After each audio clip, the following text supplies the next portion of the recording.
Do you want to know how you can enable auto delete history in Google Translate? If yes, then this video is for you. Hello and welcome to AI Basics. It's your host back again with yet another interesting tutorial video. In this video, I'm going to teach you how you can enable auto delete history in Google Translate.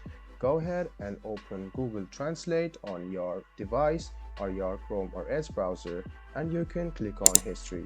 After you click on history, you can see this bar open up. Go ahead and click manage all activity.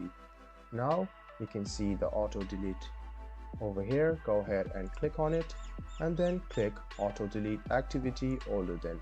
Now you have to set it, so you can set it according to your wish and then click next. You can click confirm and then your history will be deleted.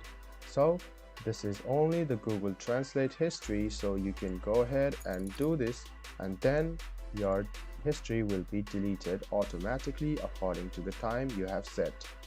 I hope this video was helpful for you. If you still have any kind of confusion, please do mention us on the comment section down below.